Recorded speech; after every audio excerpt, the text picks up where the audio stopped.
Why do we knock again?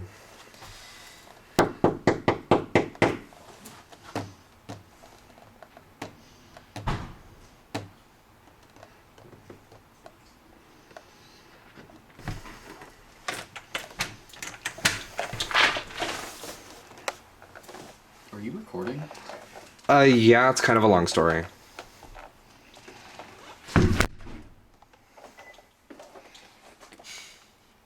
Where do you meet this guy? You know, like, in my radio. Oh. Alright.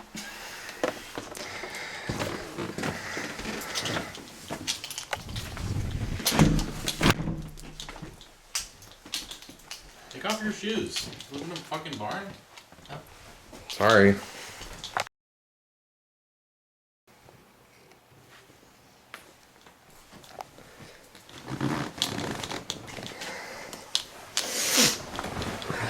Alright. Okay. So. Well, you got my fucking attention, calling into my show so much. And so I thought maybe you might be able to help us out with a situation. Because we're kind of at a loss. My roommate, Nevin, has been missing for about a month. Okay. We had a search party, called it off. We haven't found anything. The only thing we did find, the only thing he left behind was this letter. Do you want to look at it? And all this stuff is still there? Just...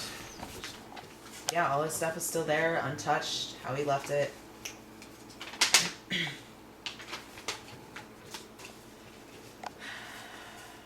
What are you building?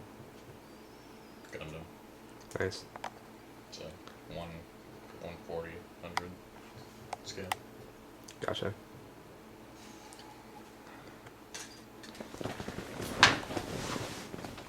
And you're sure he didn't kill himself? Yes, I'm sure he didn't kill himself. He wouldn't do that. That's what everybody says about suicide victims. Just read the letter. I've read it. And it's...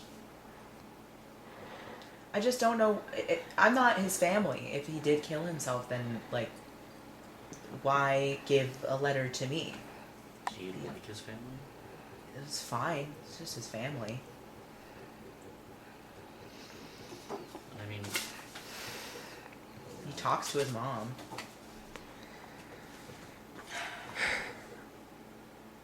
I see what you're saying about the letter.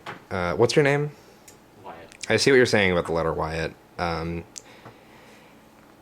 actually, I can't remember if I showed you the footage from one of the last search parties that we did.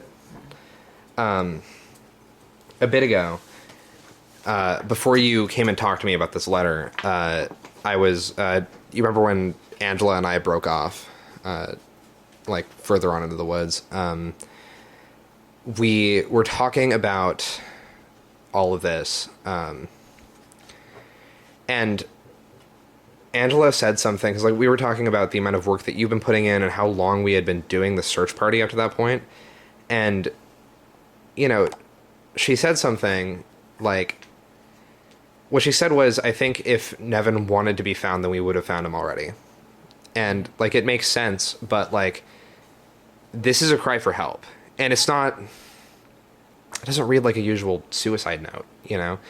It's not, goodbye world, I am killing myself because of X, Y, and Z. It's like, It feels cryptic. It feels like he's trying to reach out to something or somebody who knows what he's referring to.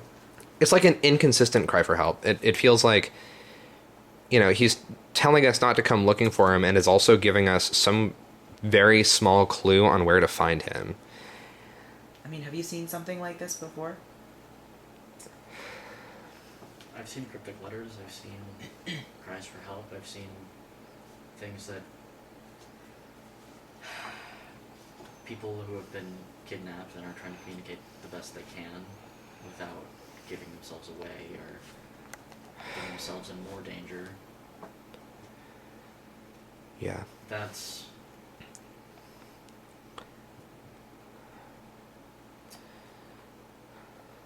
more like what this reads to me as, and it doesn't read as finished. There's full stops at the end of every sentence except for "but they might," which obviously leads to something else. Finding out what that is would probably be pertinent to finding out where he is. Hands in a pot of ink. Fingerprints. Anything that might denote that somebody else was in his space.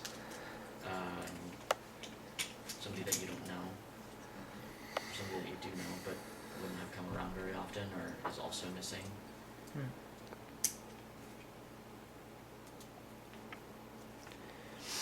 And that, for as far as the Forbidden Zone, that's... It's got to be somewhere, you know. There are a lot of trees and a lot of rivers, Fair. Yeah. but I think maybe there is something at the end of that. I think there is something worth mentioning. Yeah. Now that you say all of this, you asked if Wyatt has seen anything like this. I do want you to know that I have. I haven't mentioned this to you yet, but before you knew me, I was in a situation that, like, do you remember when you showed me this and I got really, like, weird about it? Mm-hmm. The reason for that is that this is similar to a lot of things that I found in this old situation that I was in. Not in terms of content, not in terms of anything in the letter, but the presentation and the circumstance. The fact that this person went missing, completely unannounced, left their room as it was, and something this cryptic. I've seen this happen before. What? It started when I was around 16. It's hard for me to remember the specifics. That's when I picked up filming everything because of memory loss issues. When I was a teenager, my friend Eric, something happened to him and his family, and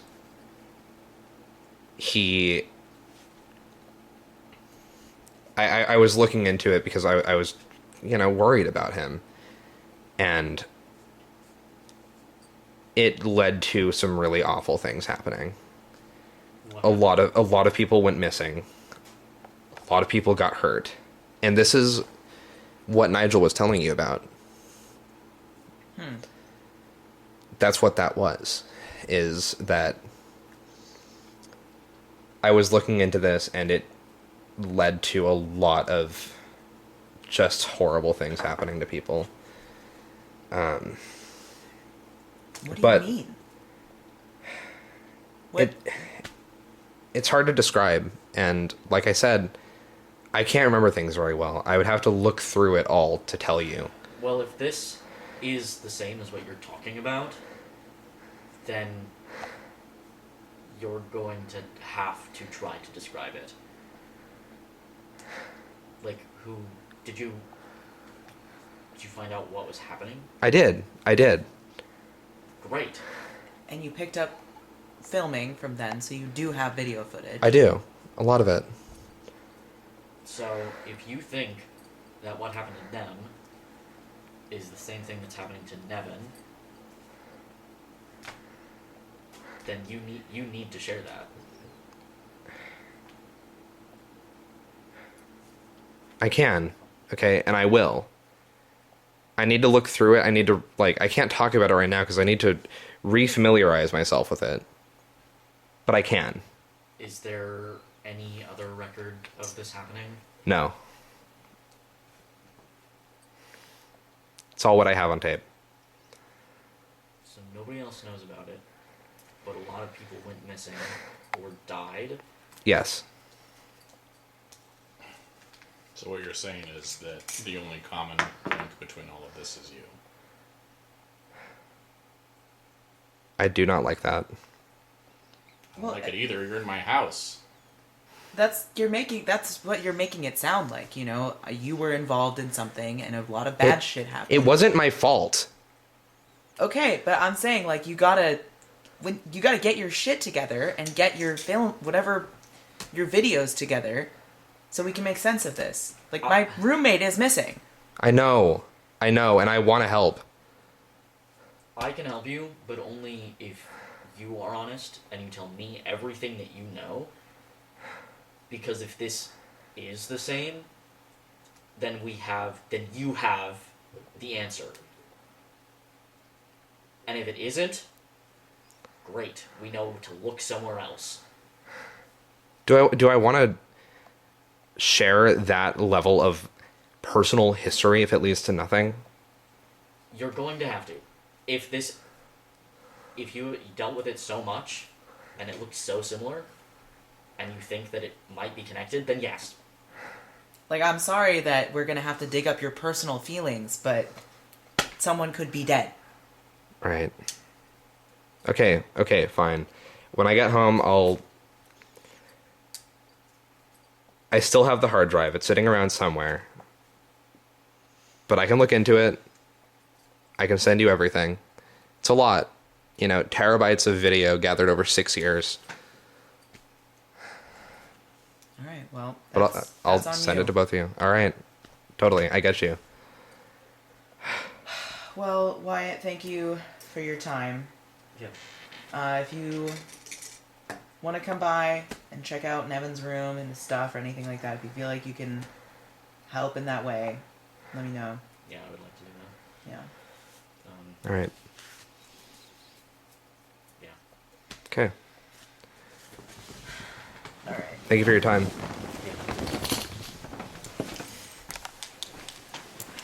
Now we can go put our shoes back on. Maybe if you were learning some manners. Asshole. The surveyor nodded.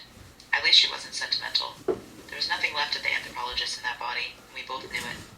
I was trying very hard not to think of the anthropologist's last moments alive, of the terror she must have felt that she continued trying to perform a task she'd been willed to do by another, even though it meant her own death. What had she seen? What had she been looking at before it all went dark? Before we turned, I took one of the glass tubes strewn around the anthropologist. It contained just a trace of the thick, flesh-like substance that gleamed darkly golden. Perhaps she had gotten a useful sample after all, near the end.